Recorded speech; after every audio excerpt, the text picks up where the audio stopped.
ओम। आत्मा की जीवन गाथा, अध्याय दूसरा। मैं उद्बुद्ध हुआ। गत प्रलय के समय प्रकृति के तीनों गुण सत्व, रज और तम साम्यावस्था को प्राप्त हुए और वे महारात्रि पर्यंत उसी ही दशा में रहे। इस सृष्टि के पूर्व न असत था और न सत था। उस समय नाना लोक भी न थे, न आकाश था। जो उससे भी परे है वह भी न था। उस समय क्या पदार्थ सबको चारों ओर से घेर सकता था? यह सब फिर कहाँ था और किसके आश्रय में था? तो फिर क्या गहन और गंभीर था? यदि कुछ होता भी तो क्या? उस समय न मृत्यु थी और न ही अमृतत्व था और न ही रात्रि न दिन। वह एक अपने बल से समस्त जगत को धारण करने वाला अपनी शक्ति से युक्त था। उससे अन्य पदार्थ न था, उससे परे भी न था। सृष्टि से पूर्वतम था। तमस गहनता से व्याप्त था। तम एक व्यापक तत्व था जो सबको व्याप्त किए हुए था। उस समय जो था वह भी सूक्ष्म रूप से चारों ओर से ढका हुआ था। वह तमस के महान सामर्थ्य से प्रकट हुआ। दीर्घ अंतरा काल के पश्चात महारात्रि समाप्त हुई और कल्प का उषा काल प्रारंभ हुआ। मैं अपनी 4 अरब 32 करोड़ वर्षों की निद्रा से प्रबुद्ध हुआ। अन्य आत्मा भी प्रबुद्ध हुए। हम सब गत महाप्रलय के समय ब्रह्मलोक में एकत्र हुए थे और वहां ही महारात्रि पर्यंत सुषुप्ति अवस्था में रहे। ब्रह्मलोक ही हमारा गृह है जहां हम महारात्रि पर्यंत रहते हैं। कल्प पर्यंत हम ब्रह्मलोक में तब ही आते हैं जब हम शुद्ध होकर मोक्ष के अधिकारी बन जाते हैं। ब्रह्मलोक ब्रह्मांड से ऊपर है और वहां पर प्रकृति के तीनों गुणों सत्व, रज और तम, जो कि जीव के बंध के प्रधान हेतु है, का प्रवेश नहीं है। कल्प के उषाकाल के समय सर्वत्र शांति ही शांति थी और वह नवीन ब्रह्मदिन कल्प, जो कि 4 अरब 32 करोड़ वर्ष का होता है, का द्योतक चिन्ह था। एक कल्प में 14 मनवंतर और 15 संधियां होती है। प्रत्येक मनवंतर में 71 चतुर्युगियां और प्रत्येक चतुर्युगी में 4 युग।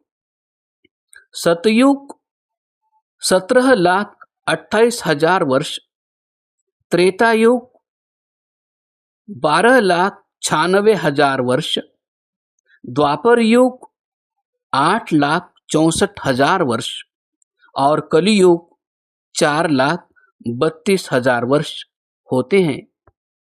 प्रत्येक संधि 17,28,000 वर्ष वाली होती है। अतः एक कल्प में 4 अरब 32 करोड़ वर्ष होते हैं। कल्प के पश्चात महारात्रि और महारात्रि के पश्चात कल्प अर्थात सृष्टि होती है।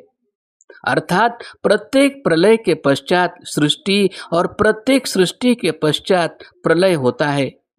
सृष्टि, रचना और प्रलय असंख्य होते हैं और वे मानो भगवान की लीला है जो कि पुनः पुनः इनको आवृत्त करता रहता है। ब्रह्मांड अनादि और अनंत प्रक्रिया प्रक्रम का एक अंश है जो कि दोनों अवस्थाओं, स्थिति और अभिव्यक्ति का अन्योन्यानुगमन करता है। जब कल्प के अंत में संसार का प्रलय होता है तो वह स्थिति अवस्था में परिवर्तित हो जाता है और बीज रूप हो जाता है और आगामी सृष्टि की प्रतीक्षा करता है। अभिव्यक्त दशा को ब्रह्मा का दिन और स्थिति दशा को ब्रह्म की रात्रि कहते हैं। संसार में बसने वाले जीव निरंतर कल्प के आदि में पुनः जन्म लेते हैं और कल्प के अंत में विलीन अनभिव्यक्त हो जाते हैं। तब अर्थात प्रलय के अंत में नीचे ब्रह्मांड में अकस्मात एवं नैसर्गिकता पूर्ण तीव्र संक्षोभ एवं हलचल पैदा हुई। हमें किसी प्रकार का भय व क्षोभ नहीं हुआ, क्योंकि हमें प्रतीत हो गया कि सृष्टि की रचना का आरंभ हो रहा है।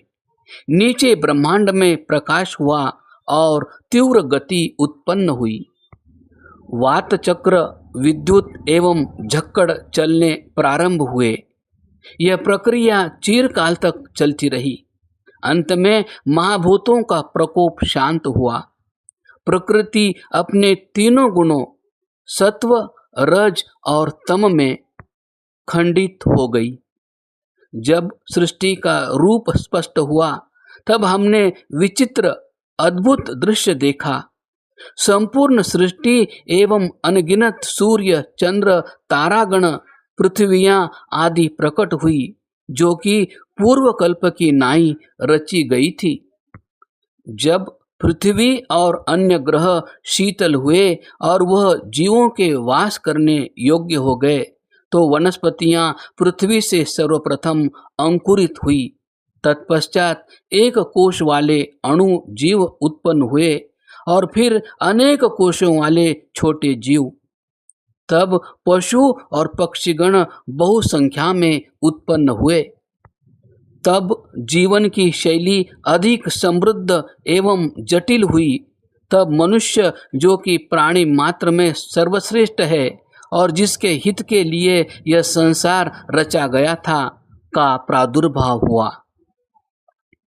तब ईश्वर की सृजन शक्ति के परिणाम स्वरूप मुक्त आत्माएं, जिन्होंने अपना मोक्ष काल का पूर्ण समय ब्रह्मलोक में व्यतीत कर लिया था, और पवित्र किंतु बद्ध आत्माएं, जो अपने पूर्व कर्मों को भोगने के लिए जन्म की प्रतीक्षा कर रही थी, उनका सृष्टि में आगमन हुआ।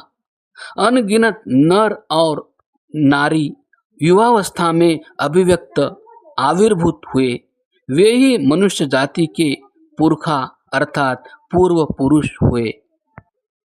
सृष्टि की रचना हुए 1,97,29,49,70 वर्ष बीत चुके हैं और प्रलय में अभी 2,34,70,60,930 वर्ष बाकी है।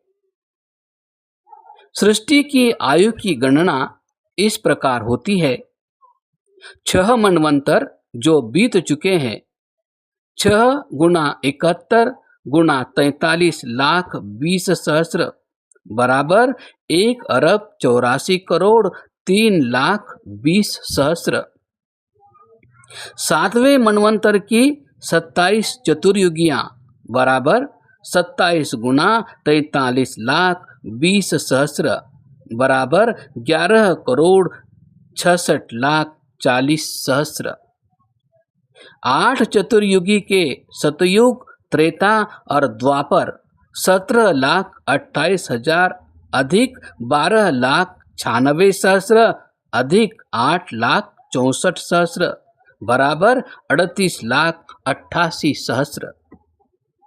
चालू कलयुग की आयु संवत 2026 अर्थात सन 1969 में 5,071।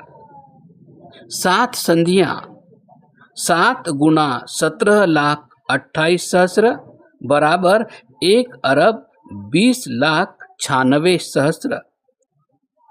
चालू वर्ष 1,97,29,49,071।